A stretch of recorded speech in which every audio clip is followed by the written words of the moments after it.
के पार्ट में ही तरंग पिछले क्लास में आपको समझाए थे, और तरंग के बाद अब हम लोग को आज चलना है साउंड के बारे में डिटेल। ध्वनि, हेडिंग दीजिए ध्वनि साउंड। ध्वनि साउंड, चलिए ध्यान दें, सबको यहां सुनने पर पूरा ध्यान दीजिए ताकि यहां से प्रश्न आपको बन पाए। आज साउंड लगभग पहुंच जाएगा, अगले क्लास में अंतिम क्लास होंगे, साउंड आपका इधर कंप्लीट खत्म हो जाएगा। तो सुन ले जरा, पहला नंबर हम लोग देखिए, छोटी छोटी जो बातें हैं उसको पहले हम लोग सुनेंगे अभी के क्लास में। साउंड हम लोग जानते हैं अनुप्रस्थ तरंग है कि अनुदैर्ध्य तरंग है। तो साउंड लॉन्गिट्यूडनल वेव है और ये अनुदैर्ध्य तरंग है। अनुदैर्ध्य तरंग का मतलब आगे पीछे कंपन करने वाला। दूसरी बात सबसे इंपॉर्टेंट है कि साउंड के लिए एक माध्यम की आवश्यकता है, बिना माध्यम के साउंड नहीं चल सकता है। माध्यम नहीं तो साउंड नहीं। आपको पूछा जाए क्या साउंड निर्वात में गमन कर सकता? नहीं। क्या लाइट निर्वात में गमन कर सकता? तो हाँ, प्रकाश निर्वात में चल सकता है लेकिन साउंड निर्वात में नहीं चल सकता। तीसरी महत्वपूर्ण बात हम लोग देखें, साउंड को जब माध्यम चाहिए तो क्या चंद्रमा पर ध्वनि सुनी जा सकती है? जल्दी बोलिए। तो हम लोग पिछले क्लास में सुने थे कि चंद्रमा पर ध्वनि सुनी नहीं जा सकती, क्योंकि चंद्रमा पर बताओ हवा नहीं है। अगर हवा नहीं है तो हम जोर जोर से चिल्लाएंगे भी, तो हवा यहाँ नहीं है तो ये आवाज कान तक नहीं जाएगा। बगल में भी कोई व्यक्ति खड़ा है तो उस तक आवाज नहीं पहुंच पाएगा। और इसीलिए बताओ, अगर चंद्रमा के सतह पर हम कोई जोरदार धमाका करते हैं तो क्या उस धमाके की आवाज पृथ्वी तक पहुंचेंगे? नहीं। तो इसीलिए चंद्रमा पर हम लोग देखे थे कि किससे लिख सकते हैं? पेंसिल से, संकेतों में बातचीत कर सकते हैं। तो ये सभी चंद्रमा के लिए हम लोग पिछले क्लास में पढ़ चुके थे। अब हम लोग यहाँ पर देखें सबसे महत्वपूर्ण बात, साउंड के आज के क्लास में हम लोग देखेंगे किन किन बातों पर निर्भरता होती है। इन निर्भरता का पहला नंबर प्रश्न आपको चलना चाहिए। यहाँ एक और ऑब्जेक्टिव कर ले, 1 सेकेंड में किए गए दोलन को आवृत्ति कहते हैं। तो हम लोग का कान ईश्वर ऑटोमेटिक स्टेपलाइजर जैसा दिए। ऑटोमेटिक स्टेपलाइजर का मतलब 1 सेकेंड में अगर 20 बार कंपन करे से 20 किलो हर्ट्ज 20,000 बार कंपन करे, इतना ही हमारी कानें सुन सकती। इससे नीचे में लो वोल्टेज नहीं सुनाई देगा, और इससे ऊपर भी कंपन करेगा तो ऑटो कट मार देगा, नहीं सुनेंगे। कान बड़ा ऑटोमेटिक मशीन है, ये नहीं कि कितनों बार कंपन करा दे तो सुन लेंगे। 20,000 से ऊपर बार 1 सेकंड में कंपन मारा, ये ऑटोमेटिक मशीन है, कुछ नहीं। और हम लोग चूंकि इतना ही दूर सुन सकते हैं, इसीलिए इसको ऑडिबल रेंज, मनुष्य की श्रव्यता सीमा कहते हैं। आपसे पूछा जाए मनुष्य की श्रव्य सीमा कितनी होती है? 20 हर्ट्ज से 20 किलो हर्ट्ज, किलो को मतलब 1000 कर सकते हो। अगर इसकी आवृत्ति 20 हर्ट्ज से कम हो तो इसी को अपश्रव्य तरंग कहते हैं, और अगर 20 किलो हर्ट्ज से ज्यादा हो तो इसको पराश्रव्य तरंग कहते हैं। सुनना है कैसे कैसे क्वेश्चन आएगा, उस पर खूब बढ़िया से ध्यान दी। साउंड की आवृत्ति 20 हर्ट्ज से कम हो तो उसको अवश्रव्य तरंग कहते। हम लोग इंसान के कान उसको नहीं सुन सकते। कुत्ते बिल्ली ये सब 1-2 हर्ट्ज से शुरू हो जाते हैं। तुम देखना कोई कुत्ता सोया हुआ है और तुम मन में सोच लेना कि एकदम पैर दबा दबा के पार कर जाए, तो पैर दबा दबा के भी चलोगे तो 1-2 हर्ट्ज का कंपन है। मनुष्य सोया रहेगा तो नहीं सुनेगा, लेकिन कुत्ता के पास तुम जैसे ही उसके पास जाओगे तो आंख खोल के देख लेगा कौन जा रहा, तो कहोगे अरे इतना धीरे धीरे गए तभी देख लिया, तो समझ लोगे कि वो उसको सुनने में सक्षम है। इंसान के कान उसको नहीं सुन सकते। हम लोग के कान एक गिनने में कम से बार कंपन कितना? 20। और अधिक से अधिक 20,000। इससे ऊपर वाला के लिए पराश्रव्य तरंग है।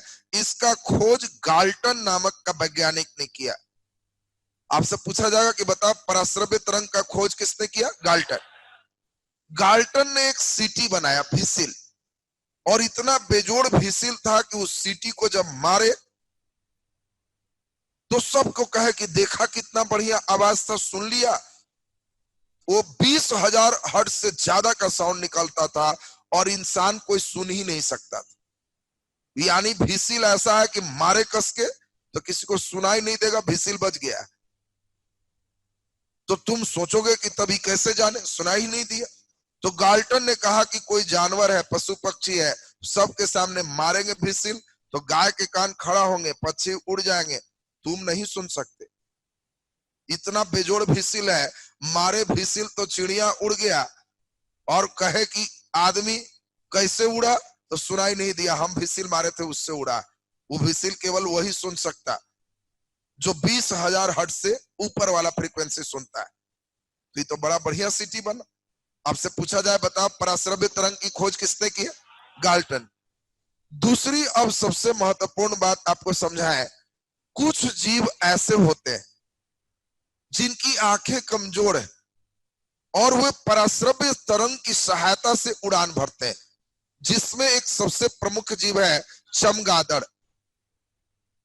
ध्यान दीजिए, चमगादड़ ऐसा जीव है जिसकी आंखें कमजोर है, वो रात में आंख हम लोग से भी डाउन है, लेकिन वो पराश्रव्य तरंग छोड़ता है।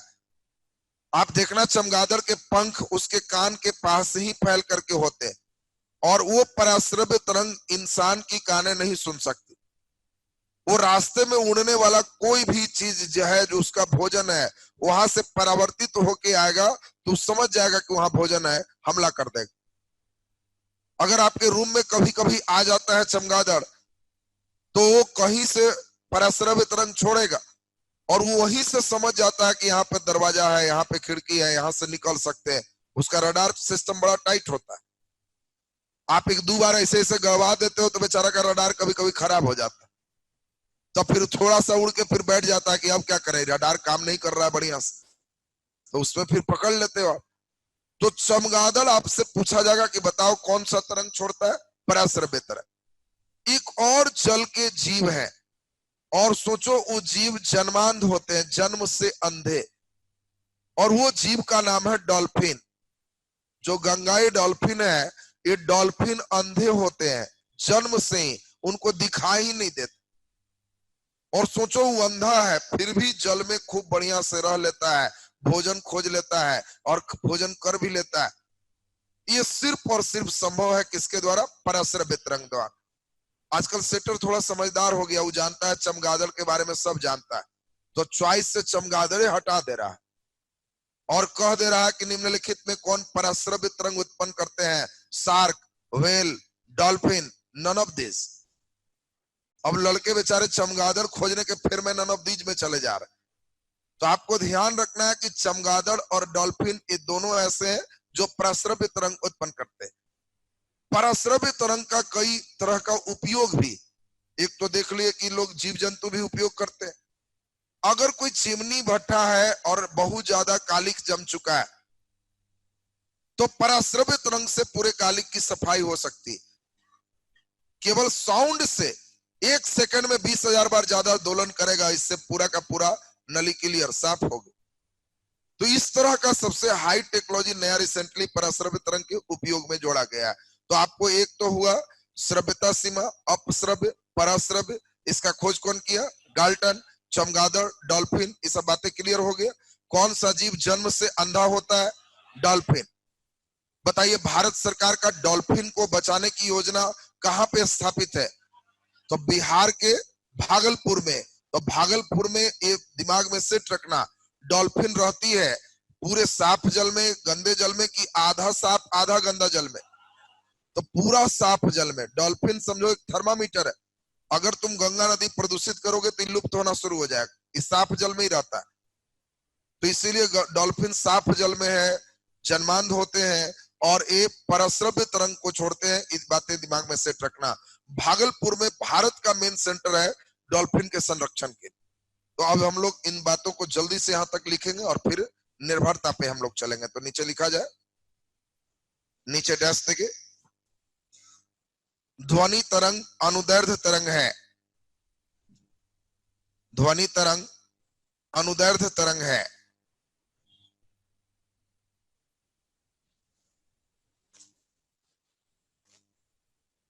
ध्वनि तरंग अनुदैर्ध्य तरंग है। नीचे डैश देंगे, ध्वनि के गमन के लिए, ध्वनि के गमन के लिए माध्यम की आवश्यकता होती है।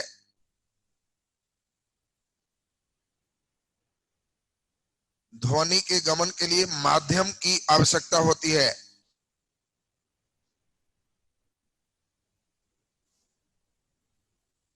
माध्यम की आवश्यकता होती है। निर्वात में, निर्वात में ध्वनि गमन नहीं कर सकता है।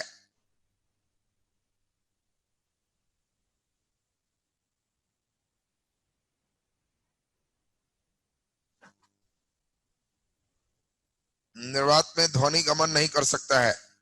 नीचे डैश देंगे, चंद्रमा पर ध्वनि नहीं सुना जा सकता है। चंद्रमा पर ध्वनि नहीं सुना जा सकता है।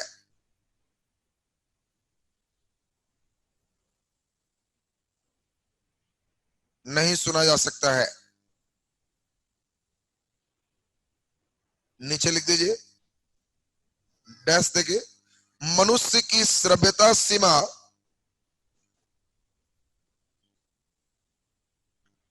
मनुष्य की श्रव्यता सीमा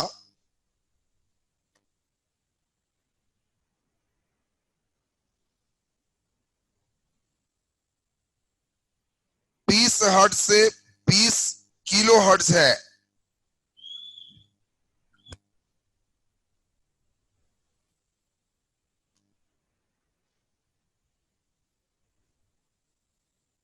20 से 20 किलो हर्ट्ज है।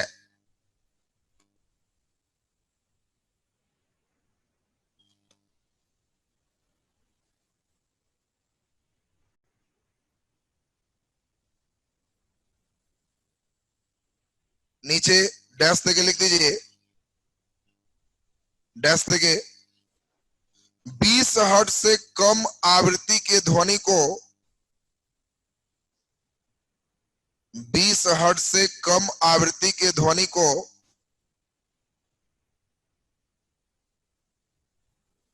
20 हर्ट्ज से कम आवृत्ति के ध्वनि को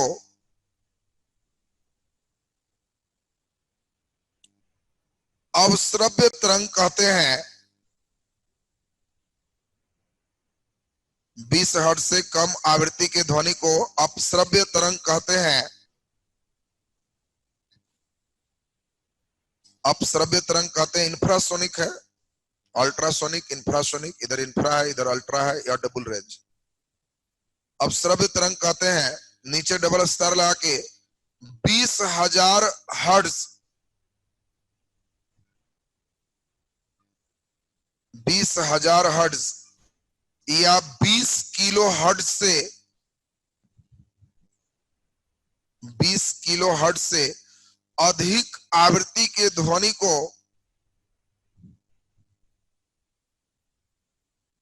अधिक आवृत्ति के ध्वनि को पराश्रव्य तरंग कहते हैं।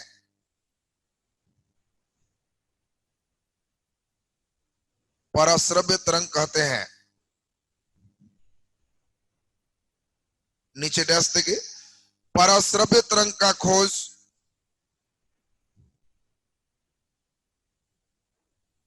पराश्रव्य तरंग का खोज, पराश्रव्य तरंग का खोज, जल्दी बोल दीजिए, वेरी गुड, गाल्टन ने किया। पराश्रव्य तरंग का खोज गाल्टन ने किया। गाल्टन ने किया। नीचे डबल स्टार लगा के लिख दीजिए, चमगादड़,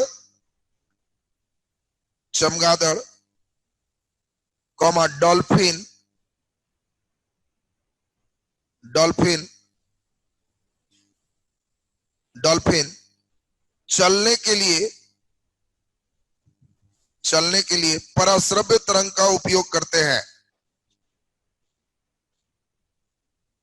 चमगादड़, डॉल्फिन चलने के लिए पराश्रव्य तरंग का उपयोग करते हैं।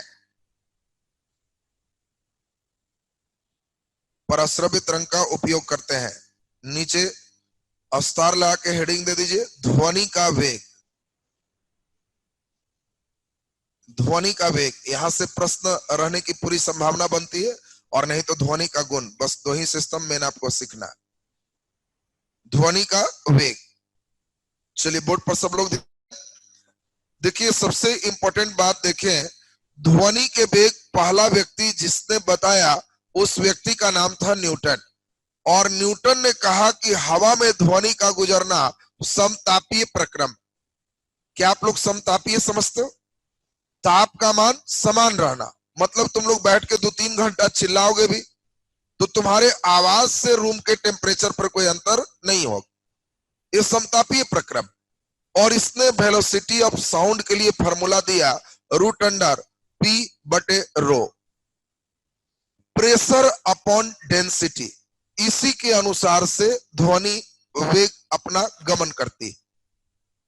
लेकिन इसके अनुसार से जब ध्वनि का वेग हवा में निकाला गया तो 280 मीटर प्रति सेकंड ही आया, जो वास्तविक मान 332 से बहुत कम था। हवा में ध्वनि का वेग एक्चुअल वैल्यू क्या है? 332 मीटर पर सेकेंड। और न्यूटन वाले फॉर्मूला से क्या आया? 280 मीटर प्रति सेकेंड। अब तुम कोई सामान खरीद रहे हो, 332 दाम है तो 331 दोगे तो चलेगा, 330 भी दोगे तो दुकानदार कुछ सहेगा। लेकिन 280 दे करके निकलोगे तो कहेगा इधर आइए, नहीं होगा, रख दीजिए सामान। तो न्यूटन का नियम गड़बड़ हो रहा। तो इसी में एक व्यक्ति है जिसने संशोधन किया, और उसका नाम आपसे ज्यादा पूछता है। इस व्यक्ति का नाम है लाप्लास। लाप्लास। आपसे पूछा जाएगा कि बताओ न्यूटन के जो ध्वनि के वेग थे उसमें संशोधन कौन किए? लाप्लास। और लाप्लास ने कहा कि हवा में ध्वनि का गुजरना न्यूटन गड़बड़ सोचे हैं, समतापीय प्रक्रम नहीं है, रुद्धोष्म प्रक्रम। रुद्धोष्म का मतलब तेजी से और ताप में परिवर्तन होना। और इसने कहा कि ध्वनि का वेग रूट अंडर पी गामा बटे रो होता है, जहां गामा सीपी बटे सीवी, नियत दाब पर गैस का विशिष्ट उष्मा बटे नियत आयतन पर गैस का विशिष्ट उष्मा, इसके रेशियो को गामा कहते। और इसने कहा कि जो पी गामा बटे रो है, जब इसमें वैल्यू बैठाए तो 332 एक्यूरेट आ। और इसीलिए हम लोग ये मान लिए कि न्यूटन की गड़बड़ी रही, और सही किसने बताया? लाप्लास। तो आपको दे देगा ध्वनि के वेग से संबंधित वैज्ञानिक नहीं है, और उसमें नाम दे देगा Newton, Laplace, Rutherford, Graham Bell. तो रदरफोर्ड और ग्राहम बेल ये दोनों संबंधित नहीं थे। कोई आपको देगा कौन संबंधित है, तो न्यूटन और लाप्लास ये दोनों संबंधित है। अब आपको इंपॉर्टेंट चीज ध्यान रखना है, हवा में ध्वनि का गुजरना कैसा प्रक्रम है? तो आंसर क्या दोगे? रुद्धोष्म प्रक्रम। चूंकि समतापीय से सही आंसर नहीं है, इसलिए हवा में ध्वनि का गुजरना कैसा प्रक्रम है? रुद्धोष्म। अब सबसे महत्वपूर्ण क्वेश्चन की बात करें, आप लोग को 2 स्तर के क्वेश्चन आते हैं। छोटे परीक्षाओं में केवल हल्का बात, और थोड़े अच्छे परीक्षाओं में थोड़ा लेवल की बात। तो हम लोग पहले एकदम हल्की बात की कर लें। क्या ध्वनि गैस में प्रवाहित होते हैं? जल्दी जल्दी बोलिए, क्या ध्वनि गैस में प्रवाहित होते हैं? तो अभी बार बार हमने बताया कि हवा में ध्वनि का वेग 332 मीटर प्रति सेकंड होता है, तो ध्वनि गैस में प्रवाहित होते। क्या द्रव में ध्वनि गमन कर सकते? जल्दी बोलिए। पानी में साउंड गमन कर सकते? तो करते हैं। और साउंड में वेग गैस के तुलना में ज्यादा है, 1440 मीटर प्रति सेकंड है। और क्या ध्वनि ठोस में गमन कर सकता? जल्दी बोलिए। तो ठोस में भी गमन कर सकता। और ठोस में अगर लोहा इस्पात की बात की जाए तो ध्वनि का वेग कितना है? तो स्टील में लगभग 5100 मीटर प्रति सेकंड है। और आपको अब यहां से क्वेश्चन आएंगे, जिसको सुनिए। ध्वनि का वेग सबसे अधिक होता है ठोस में, द्रव में, गैस में। जल्दी बोलिए, ठोस में। और अच्छा एग्जाम दोगे तो क्वेश्चन आएगा, ध्वनि का वेग सबसे ज्यादा होता है लोहा में, तांबा में, एल्युमिनियम में। जल्दी बोलिए। तो आपको ध्यान रखना है, इस्पात लोहा है, ये 5100 है। अगर इसके जगह एल्युमिनियम का प्रयोग करते तो लगभग 7000 मीटर पर सेकंड आता। और आपको दिमाग में सेट कर लेना है कि धातु में सबसे ज्यादा वेग किसमें है? एल्युमिनियम। तो एक एल्युमिनियम ठोस एक छोटे स्तर इंटर लेवल का होगा। अब आप ग्रेजुएशन लेवल पे जाओगे तो इसमें भी खेल खेलाएगा। 332 दे दे और तब ब्रेन चेक करे, जैसे हम चेक कर लेते हैं। आपको दे दे हवा में ध्वनि का वेग 332 मीटर प्रति सेकंड ज्ञात होता है। यह किस तापमान पर होता है? चॉइस ए कमरे के तापमान, चॉइस बी 0 डिग्री सी पर, चॉइस सी 100 डिग्री सी पर, और चॉइस डी किसी भी तापमान पर 332 संभव है। सुन लो, पहले सुन लो, अब लेवल बढ़ा दिए क्वेश्चन का। क्वेश्चन तो 332 दे दे के पूछता है कि बाबू 332 रटा है ना, तो आओ 332 लो। वहां पढ़ के बड़ा दुख होगा कि यही वाला रटे थे 332 और दे दिए। तो बताओ, हवा में ध्वनि का वेग 332 मीटर प्रति सेकंड किस तापमान पर है? 0 डिग्री पर, 100 डिग्री सी पर, कमरे के ताप पर, किसी भी ताप। जल्दी बोलिए, किसी भी ताप पर। कितने लोग को लग रहा है किसी भी ताप पर? वो हाथ उठा लीजिए। बहुत बढ़िया बात। यानी आप लोग का मानना है ताप बदलने से ध्वनि के वेग पर कोई प्रभाव नहीं पड़ता। अरे तो हाथ उठाया, इसका मतलब तो यही ना हुआ कि किसी भी ताप पर इतना रहेगा, का मतलब है ताप बदलने से ध्वनि के वेग पर कोई प्रभाव नहीं पड़ता। तो इनका किसी भी ताप वाला को लड्डू नंबर मिलता है। कितने लोग का मानना है 100 डिग्री सी पर? खौला खौला के चेक करना है, तो इनको भी लड्डू नंबर मिलता है। कितने लोग को मानना है 0 डिग्री सी पर? अच्छा। और कितने को मानना है कमरे के ताप पर? Very good. तो देखिए, कमरे के ताप में सबसे ज्यादा लोग हैं और सही आंसर है 0 डिग्री सी पर। एक गैस में ध्वनि का वेग 332 मीटर पर सेकंड होता है और इसीलिए ये खूब पूछता भी है। अब आपको ध्यान रखना है कि इसमें गैस का टेम्परेचर कितना रख के है? 0 डिग्री सी पर, ये 332 मीटर पर सेकंड। अब कमरा का ताप मारोगे तो भी लड्डू नंबर आएगा।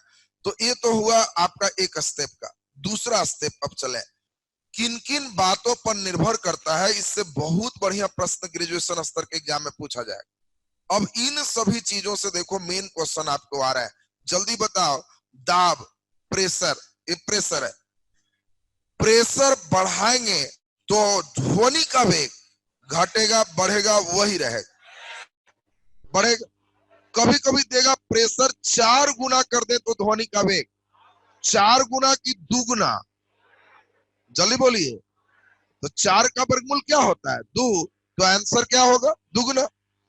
बहुत इंपॉर्टेंट क्वेश्चन है, तो इसको सुन लें।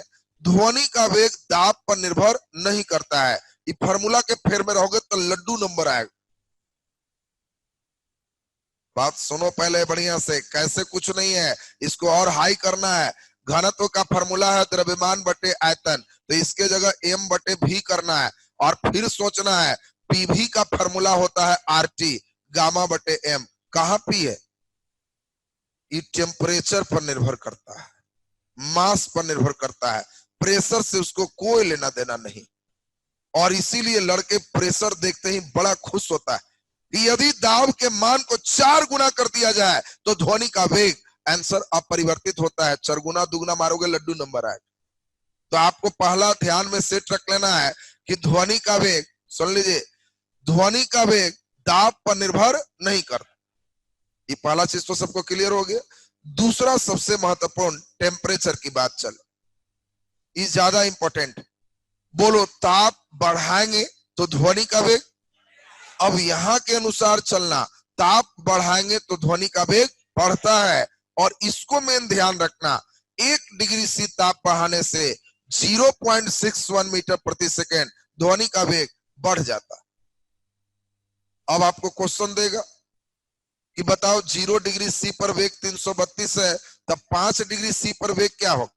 तो कहना कि 1 डिग्री C में इतना बढ़ा, तब 5 डिग्री C में कितना बढ़ेगा, वो 332 में जोड़ दोगे तो आंसर निकल जाएगा। बोलिए, क्लियर है सबका? तीसरा सबसे इंपॉर्टेंट है आर्द्रता। हवा में नमी बढ़ेगा तो ध्वनि का वेग बढ़ेगा, क्योंकि जल में ध्वनि का वेग अधिक होता है। सूखा हुआ हवा और आर्द्र हवा, ज्यादा ध्वनि का वेग किसमें होगा? आर्द्र हवा। और चौथा सबसे इंपॉर्टेंट, गैसों की प्रकृति। गैस के द्रव्यमान पर भी ध्वनि का वेग निर्भर करता है, और देख लो ये कैसा है, तो भी समानुपाती 1/√m। गैस के द्रव्यमान के वर्गमूल के व्युत्क्रमानुपाती होता है, यानी उल्टा चलता है। और उल्टा में जल्दी जल्दी सब लोग बोलो, हल्का गैस तो वेग ज्यादा, भारी गैस वेग कम। अब पूछेगा ध्वनि का वेग सबसे अधिक होगा हाइड्रोजन गैस में, ऑक्सीजन गैस में, नाइट्रोजन गैस में, सभी में समान। बोल दो। तो आपको सोचना है कि सर समझ गए, जितने द्रव्यमान कम होगा वेग उतना ही ज्यादा होगा, और सबसे ज्यादा वेग किस गैस में होगा? हाइड्रोजन। कभी कभी खूब बढ़िया क्वेश्चन दे देगा, ऑक्सीजन और हाइड्रोजन गैस में ध्वनि के वेग का अनुपात होगा 1:16, 1:8, 1:4, 4:1। ऑक्सीजन और हाइड्रोजन में ध्वनि के वेग का अनुपात क्या हो? तो पहले तो ये बताओ, ऑक्सीजन का भार 16 और हाइड्रोजन का भार 1, और ये वर्गमूल लगा के उल्टा चलता है, तो छाता ओढ़ा के उल्टा, 16 के छाता यहाँ और 1 के छाता यहाँ, उल्टा रहेगा तो उलट देना है, तो 1:4 ये आंसर होगा। नहीं समझा बात जी? उल्टा रहेगा तो तुम भी उलट जाना कि 1/, है तो समझ गए, इनका छाता ओढ़ा के वहां कर देंगे और उनका वाला छाता ओढ़ा के यहाँ कर देंगे, निकाल लेंगे। बोलो, क्लियर है सबका? कुछ नहीं देगा, इतना मान के चला जाएगा कि इसको केमिस्ट्री में इतना आता है कि हाइड्रोजन का द्रव्यमान 1 होता है और ऑक्सीजन का द्रव्यमान 16 होता है। ई अपने से याद करना पड़ेगा, जो अभी कॉपी में चलेगा।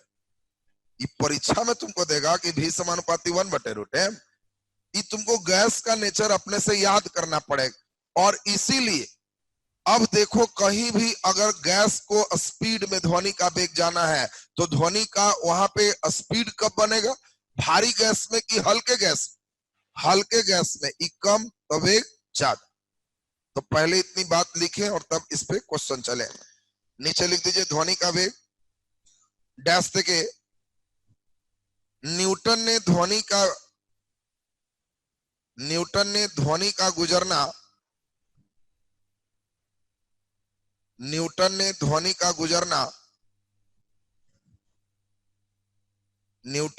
का गुजरना समतापीय प्रक्रम माना। ध्वनि का गुजरना समतापीय प्रक्रम माना, समतापीय प्रक्रम माना, जिसे लाप्लास ने सुधारा, जिसे लाप्लास ने सुधारा,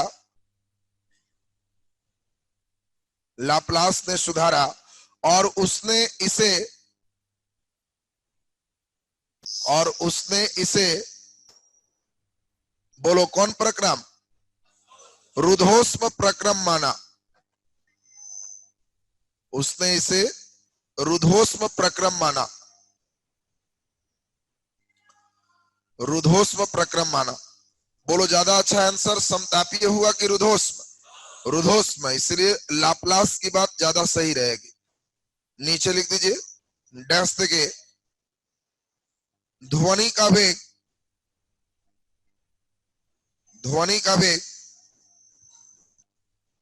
0 डिग्री C पर गैस में गैस में 332 मीटर प्रति सेकंड होता है। गैस में 332 मीटर प्रति सेकंड होता है, कॉमा द्रव में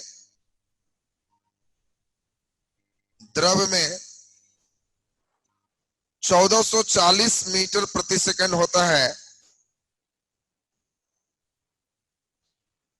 1440 मीटर प्रति सेकंड होता है तथा ठोस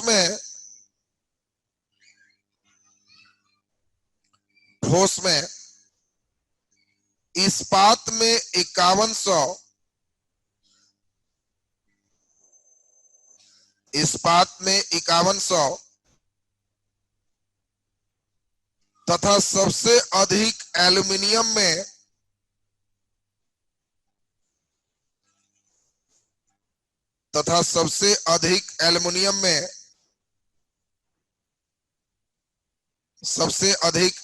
में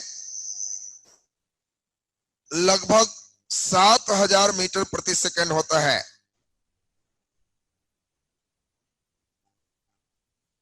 कहीं कहीं 7100 में मिलेगा। लगभग 7000 मीटर प्रति सेकंड होता है। आपको क्वेश्चन दो वेराइटी का आया, किस धातु में ध्वनि का वेग सबसे अधिक होता है? तो एल्युमिनियम। और ध्वनि का वेग अधिक होता है ठोस में, द्रव में, गैस में? ठोस में। ये लाइन क्लियर रहेगा। बताओ 332 वेग कितने डिग्री टेम्परेचर पर है? 0 डिग्री सी पर है। स्पष्ट है सबका? नीचे लिख दीजिए स्टार लगा के डैश देके। ध्वनि का वेग निम्नलिखित बातों पर निर्भर करता है।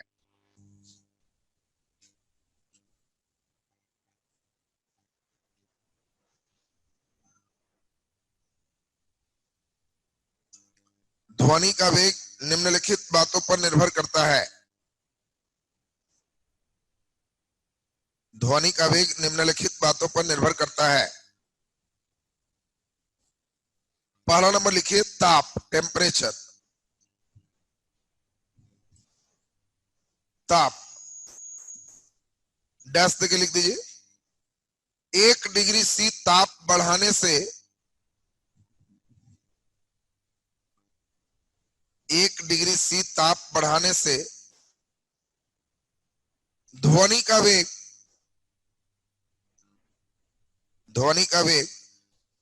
0.61 मीटर प्रति सेकंड बढ़ जाता है। 0.61 मीटर प्रति सेकंड बढ़ जाता है। 1 डिग्री सी ताप बढ़ाने से ध्वनि का वेग 0.61 मीटर प्रति सेकंड बढ़ जाता। दिमाग में सेट कर लिए, ताप बढ़ाएंगे तो ध्वनि का वेग बढ़ जाएगा। ये तो दिमाग में सबका सेट हो गया। सेकंड नंबर लिखो आर्द्रता। आर्द्रता का मतलब हो गया नमी। तो बोलो नमी का अंश लाएंगे तो ध्वनि का वेग क्या होगा? बढ़ जाएगा। लिख दीजिए आर्द्रता डैश देके। आर्द्रता बढ़ने से ध्वनि का वेग बढ़ता है। आर्द्रता बढ़ने से ध्वनि का वेग बढ़ता है। आर्द्रता बढ़ने से ध्वनि का वेग बढ़ता है। और नीचे स्टार लगा के लिख दीजिए। तीसरा गैस की प्रकृति। गैस की प्रकृति। गैस की प्रकृति डैश देके लिख दीजिए। ध्वनि का वेग गैस के द्रव्यमान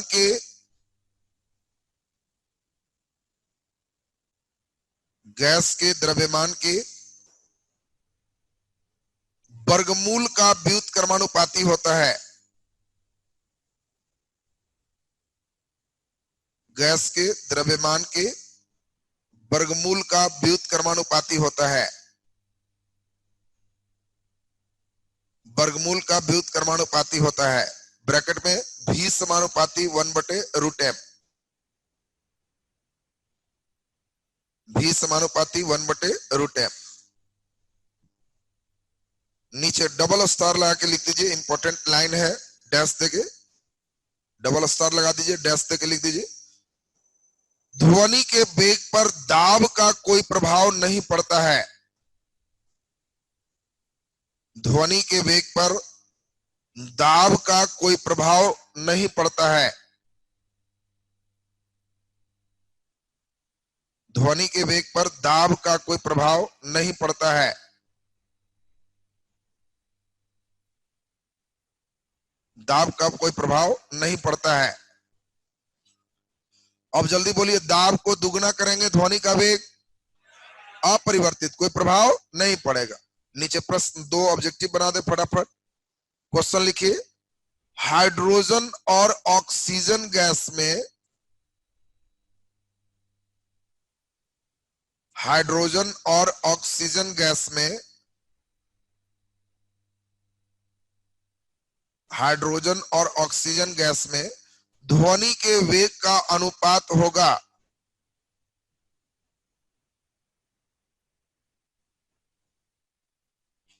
ध्वनि के वेग का अनुपात होगा।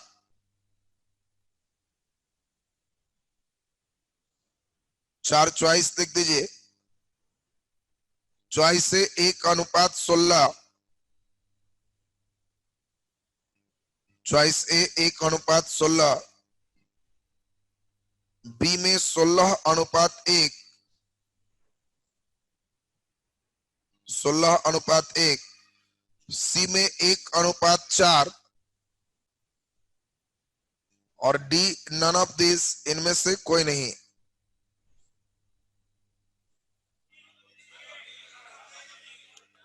नन ऑफ दिस कर रहे हो, बोलो। Very good. हम लोग को हाइड्रोजन अनुपात ऑक्सीजन निकालना है, तो द्रव्यमान के वर्गमूल का उल्टा चलेगा। तो हाइड्रोजन का 1 है तो √1, ऑक्सीजन का 16 है तो √16, 4:1, और इसलिए सही आंसर इनमें से कोई नहीं। इनमें से कोई नहीं में लड़के बड़ा हिम्मत रहता है तब टिक मारता है, नहीं तो उसको लगता है कि हम ही गड़बड़ है, लगता है ये सब होगा, इसीलिए जान के इनमें नन ऑफ दीज वाला कर दी।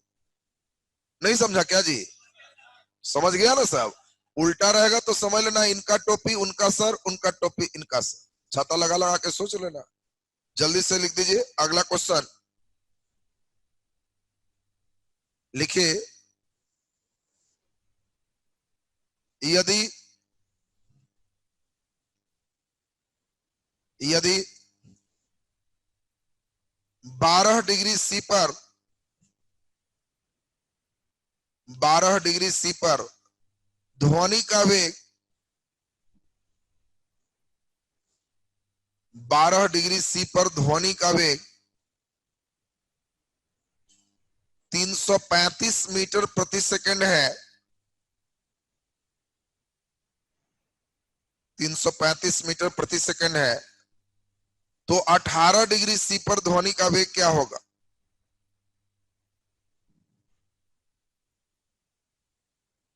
तो 18 डिग्री सी पर ध्वनि का वेग क्या होगा?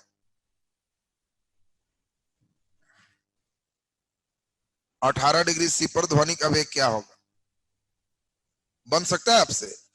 जल्दी यहां पर सब लोग देखें तो 12 डिग्री सी पर 335 है, तो 18 डिग्री सी पर क्या होगा? कितना डिग्री सी बढ़ गया?